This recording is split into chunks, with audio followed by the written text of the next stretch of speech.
All right, so we're back with a puppy in our hands. So what happens very often is that you have a particular kind of dog that needs a haircut every now and then.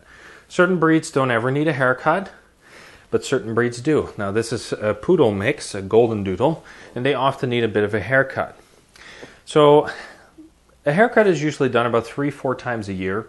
So you probably want to look for a groomer locally because your dog needs a haircut. Now, you can practice, you can buy some tools yourselves and do it, of course, yourself. That's up to you. But if you're not experienced or you're not sure how to do it, either look online. There's lots of videos on YouTube where you can actually learn how to do the dog grooming yourself. So I'm not going to go into all that stuff. I'm not a dog breeder or a dog groomer either. So look online and see if you want to do that, if you're comfortable that way. If not, then obviously you would have to go and get it done yourself. Now, very often a dog like this, for example, 3-4 times a year a haircut. Some people like to do it a lot more often because they like to shorten their look. They like to keep it nice and short. Usually shorter hair means the dog stays cleaner a bit longer. But if you leave it for a little bit longer and you want to, one of the things that often happens is the hair around their eyes often gets a little bit longer. It gets to be in front of their eyes. Some of the hair sometimes stands up and curls over their eyes, and they're kind of looking around. Where are you? So, excuse me. So sometimes you have to clip that a little bit. So you can use some scissors, of course. If you're confident, you may have to have someone hold them.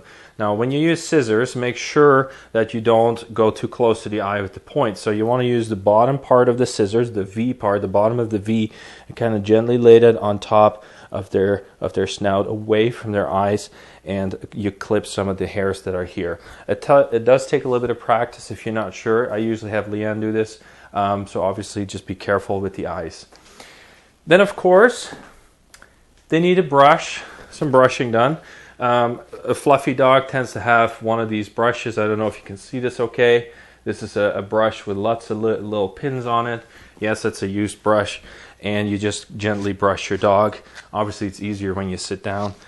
Some puppies get a little anxious because it's the first time you do this, and they don't really like it.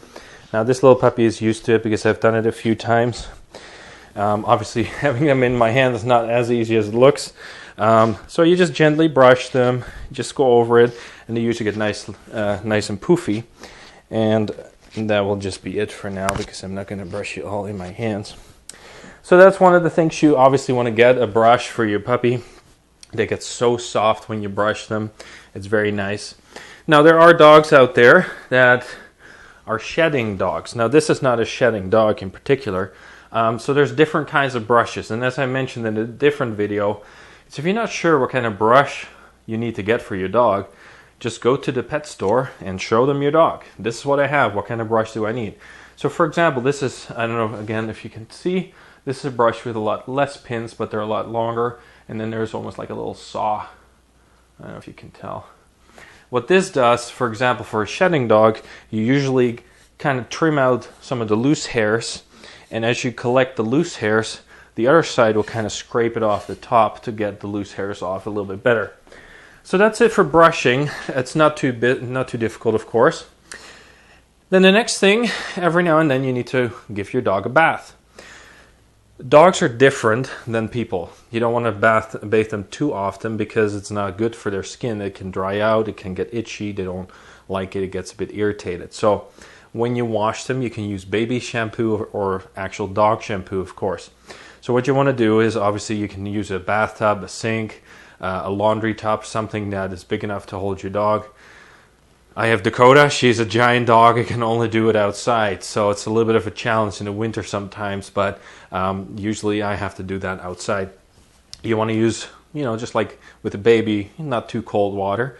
Don't make it too hot either. Just nice temperature for your dog.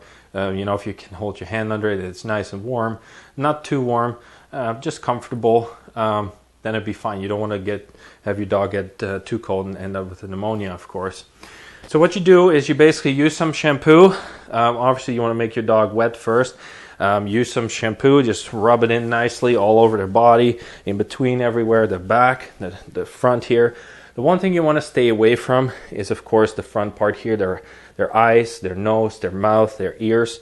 You can wash the top a little bit, under their chin, maybe gently around their nose if it's dirty or not, but you want to kind of not have too much shampoo there because it's just not so nice for them. And especially with the ears, you don't want to get it too wet down there either, because it can get infected if you leave it wet for a longer period of time. So on top of their head, you just rub it in, you just go all over their body, and your dog all of a sudden seems like it's a lot smaller because it's all wet. And then when you're all done, just rinse it off with in the shower or with a nice warm water. Just rinse it all off. And it takes a while because usually a lot of shampoo stays in there. So you just gotta really just rinse it out for a while. When you're done, just use a couple towels. You know, usually you kind of go gently over their paws to get most of the wetness, all the water out of their hair. And you can squeeze it gently just to get a little bit of the extra water out of there. And then just towel dry them, get them nice and dry with a towel first. And then when you're done with that, you can gently blow dry them. Don't do it too close to them. Don't do it too hot because it can burn, just like it can burn our skin. It's a bit too hot for them, so don't do that. So gently, a little bit of a distance, and brush them. As you brush them, you get most of the wetness out as well. And yes, they will stay a little bit wet for a while, so if you have to, you can put them in their crate for a while with a towel on the bottom where they can kind of gently, over time, air dry a bit. If you don't want them on the couch when they're wet, of course. So that's usually what we do with our dogs. We just, after a bath, we just put them in their crate to kind of dry up so they don't make the rest of the room wet or something like that. And then one more thing. I gotta grab this here for a sec. There's different kinds, of course, and same with brushes. This is, for example, a nail clipper. Obviously, every now and then you need to clip their nails. And just make sure you know how to hold it. I hope you can see. If I squeeze this stays pretty straight.